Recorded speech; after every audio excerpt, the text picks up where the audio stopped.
ایک صحابی ہیں حضرت شیبہ بن عثمان رضی اللہ تعالی عنہ، وہ کہتے ہیں میرے والد کو اور میرے چچا کو مسلمانوں نے احد میں قتل کر دیا، تو میرے دل میں بڑا غصہ تھا، بڑا جلال تھا کہ کبھی مجھے موقع ملے تو میں بدلہ لوں گا۔ کہتے ہیں فتح مکہ کے بعد نبی پاک علیہ السلام حوازن کی جنگ کے لیے نکلے، مجھے پتا چلا حضور جا رہے ہیں، تو میرے اندر شعلے بھڑک رہے تھے انتقام کے۔ روز میں منصوبہ بندی کرتا، پلاننگ کرتا کہ کسی طریقے سے میں ان تک پہنچوں گا اور بدلہ لوں گا۔ کہتے ہیں نبی کریم علیہ السلام نا حوازن کے لیے پہنچ چکے تھے، فرماتے میں بھی جنگ میں جا کے شریک ہو گیا، اور میں نے طریقہ اس طرح کا اختیار کیا کہ کسی طریقے میں حضور تک پہنچ جاؤں۔ سمجھ آ رہی ہے میری بات کی؟ نبی کریم علیہ السلام تک کسی طریقے پہنچ جاؤں۔ فرماتے ہیں لڑتے لڑتے، لڑائی کے دو طریقے ہوتے تھے، کبھی تو ایسے ہوتا تھا کہ ایک دو آدمی مل کے آپس میں لڑتے تھے، پھر گمسان کا رن پڑتا تھا، گھمبیر ہو جاتی تھی جنگ، سمجھ نہیں آتی تھی تیر کہاں سے آیا، نیزہ کہاں سے آیا۔ فرماتے جب گمسان کا رن پڑا نا، مجھے موقع مل گیا، میں حضور کے قریب پہنچ گیا۔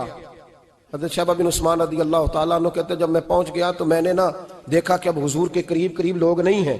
فرماتے میں نے نا فوراً تلوار اٹھائی، تلوار اٹھا کے میں حضور کو معاذ اللہ شہید کرنے ہی لگا تھا کہ ایک نور چمکا حضور کے سامنے۔ پڑھیے درود صلی اللہ علیہ وسلم۔ کہتے ایک نور چمکا، اتنی تیزی تھی اس نور میں کہ میری آنکھیں بند ہو گئی، میرے ہاتھ سے تلوار گر گئی، آنکھیں چندھیا گئی میری۔ فرماتے تلوار میرے ہاتھ سے چھوٹ گئی۔ اب جب وہ روشنی مدھم ہوئی نا تو میں نے دیکھا نبی پاک سامنے کھڑے مسکرا رہے ہیں۔ میں نے کر دیا، آپ نے سن لی، ذرا دیکھو تو صحیح، جو تلوار لہرائے اسے دیکھ کے بھی کبھی کو مسکرایا ہے؟ جس نے تلوار ہی لہرا دی، جو شہید کرنے ہی لگا تھا، پہنچ گیا تھا۔ لیکن یہ اخلاق میرے رسول پاک کا ہے صلی اللہ اعلیٰ حضرت فاضل بریلوی کا ایک شعر میں نے پڑھا۔ کئی کچھ چیزیں ایسی ہوتی ہیں جو بس نا وہ آتی تو سامنے ہیں، لیکن وہ اتنا لطف دے جاتی ہیں کہ ٹھنڈا ہو جاتا ہے مزاج۔ رات کو میں شعر پڑھ رہا تھا اعلیٰ حضرت کا فاضل بریلوی رحمت، اور میں نے شعر پڑھا تو مجھے اچھا لگا سنانا۔ ایک دوست کو میں نے فون کیا، میں نے کہا یار ذرا شعر تو سن لے، یہ پہلی دفعہ نظر سے گزرا ہے، ابھی سیدھا سادہ لیکن روح تک اتر گیا۔ اعلیٰ حضرت فرمانے لگے نبی پاک کے بارے میں، فرمانے لگے سیدھی سیدھی روش پر کروڑوں درود، سیدھی سیدھی روش پر، بالکل سیدھی ہے حضور کی باتیں، کسی پیچیدگی کی ضرورت نہیں۔ کہنے لگے سیدھی سیدھی روش پر کروڑوں درود، سادی سادی طبیعت پہ لاکھوں سلام، سادی سادی طبیعت پہ سیدھی سیدھی روش پر کروڑوں درود، اور سادی سادی طبیعت پہ لاکھوں سلام۔ میرے نبی کریم صلی اللہ علیہ وسلم مجھے دیکھ کے مسکرائے، اور فرمایا جب حضور مسکرائے نا تو میں نبی کریم علیہ السلام کو دیکھ کے حیران ہوا کہ میں نے تلوار تانی تھی اور حضور نے مسکرانا شروع کیا۔ فرماتے اب حضور نے مجھے بلایا، آواز کے ساتھ نہیں بلایا، حضور نے اشارہ کیا یوں کر کے، فرمایا ادھر آؤ نا۔ فرماتے مجھے اب یہ بھی سمجھ نہیں آئی کہ کس نے مجھے اٹھا کے حضور کے قریب کر دیا۔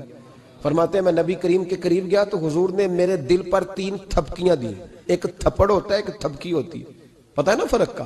ایک تھپڑ کو مارے تو جلال آتا ہے اور تھپکی دے تو پیار آتا ہے۔ کہتے ہیں حضور نے 3 تھپکیاں دی اور دی بھی میرے دل پر، ایک پھر 2 پھر 3۔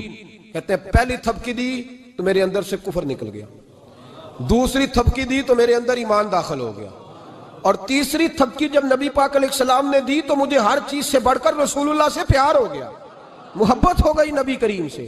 آپ فرماتے ہیں اب حضور نے نا فوراً میرے ہاتھ میں تلوار تھمائی، فرمایا پہلے تو ہمارے خلاف لڑ رہا تھا، تلوار پکڑ، اب ہماری طرف سے لڑ، تلوار پکڑ اور لڑ۔ آپ فرماتے ہیں میں اتنا لڑا کہ جو حضور کا دشمن سامنے آتا میں گلا کاٹ دیتا، جو آتا میں اس کے ٹکڑے کر دیتا۔ فرماتے ہیں پہلے میں باپ کا بدلہ لینے آیا تھا، اور اب میرا یہ حال ہے کہ اگر میرا باپ بھی سامنے آئے گا تو میں اس کا بھی گلا کاٹ دوں گا، لیکن حضور کے قریب کسی کو جانے نہیں دوں گا۔ حضرت شیبہ بن عثمان کہتے ہیں جنگ ختم ہو گئی، حضور خیمے میں گئے، میں بھی گیا۔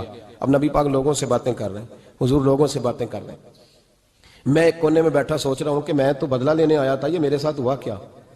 حضور لوگوں سے باتیں کرتے جا رہے ہیں، میں سوچتا جا رہا ہوں کہ میں تو انتقام لینے آیا، یہ کیا معاملہ ہوا؟ کہتے ہیں محبوب نے اچانک میری طرف نظر اٹھائی اور فرمانے لگے شیبہ ایک ارادہ تو نے کیا تھا جو غلط تھا، اور ایک ارادہ میرے رب نے کیا ہے اور تیرے اوپر فضل فرما دیا ہے۔ فرماتے حضور نے اب مجھ سے فرمایا کوئی خواہش ہو تو بتاؤ، مانگ لو کچھ مانگنا ہے تو۔ میں نے عرض کی یا رسول اللہ میری بخشش کی دعا کر دیں، بڑا میرا خوفناک ماضی ہے، میں اسلام کا بڑا دشمن رہا ہوں، حضور دعا کر دیں، یاد ماضی عذاب ہے یا رب، چھین لے مجھ سے حافظہ میرا، یا رسول اللہ بڑے گناہ ہیں میرے، دعا کر دیں۔ کہتے میں نے دعا کے لیے کہا اور حضور پھر دوسرے لوگوں سے باتیں کرنے لگے، کبھی اس سے کبھی اس سے کبھی اس سے۔ میں سوچنے لگا کہ میری بات کا کوئی جواب ہی نہیں آیا۔ جب 2-3 بار میں نے سوچا تو میرے کریم نے پھر توجہ میری جانب کی اور فرمایا تو نے بخشش کی دعا کا کہا تھا، میں نے سن لیا ہے، رب کریم نے تیری بخشش فرما دی ہے، اللہ نے تجھے بخش دیا ہے، تیری خطائیں رب کریم نے معاف کر دی۔ نبی پاک کے دست مبارک کی برکت